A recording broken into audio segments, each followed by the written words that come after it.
ताज़ा घडामोडी पाहण्यासाठी आमच्या चॅनलला सबस्क्राईब करा, लाईक करा, शेअर करा आणि बेल आयकॉनला प्रेस करा. A7 न्यूजमध्ये आपले स्वागत. हिंगोली येथे अल्पवयीन मुलांना घेऊन चोऱ्या करणाऱ्या टोळी प्रमुखास ठोकल्या बेड्या.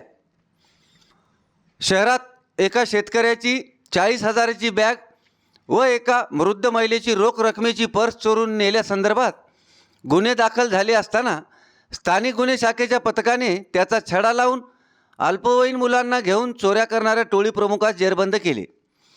हिंगोली शहरात मागील 15 दिवसापूर्वी एका शेतकऱ्याची 40,000 रुपयाची बॅग चोरून नेली होती.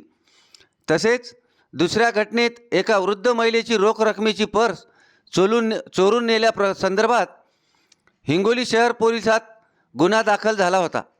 त्या अनुषंगाने पोलीस अधीक्षक जी श्रीधर यांनी हे गुन्हे उघड करण्यासाठी स्थानिक गुन्हे शाखेचे पोलीस निरीक्षक विकास पाटील यांना सूचना दिल्याने सहपोलीस निरीक्षक शिवसाम घेवारे यांचे पथक चोरट्यांच्या शोधासाठी तैनात केले होते.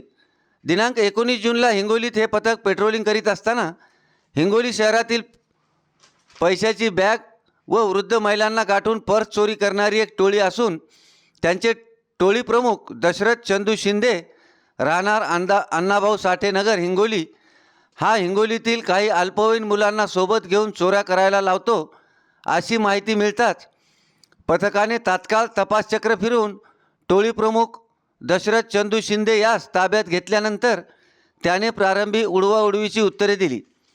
परंतु पोलिसी खाक्या दाखविताच त्याने 2 अल्पवयीन मुलांच्या मदतीने शेतकऱ्याच्या पैशाची बॅग व वृद्ध महिलेचे पैसे व दागिने असलेली पर्स चोरी केल्याची कबुली दिली.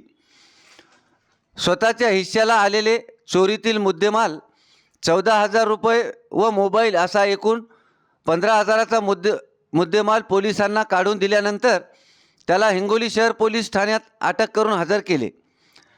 सदरची कारवाई पोलीस अधीक्षक जी श्रीधर, अप्पर पोलीस अधीक्षक अर्चना पाटील, गुन्हे शाखेचे पोलीस निरीक्षक विकास पाटील यांच्या मार्गदर्शनाखाली सहाय्यक पोलीस निरीक्षक शिवसाम घेवारे, नितीन गोरे, आजम प्यारेवाले, नरेंद्र साळवे, हरिभाऊ गुंजकर, प्रशांत वाघमारे यांनी केली आहे.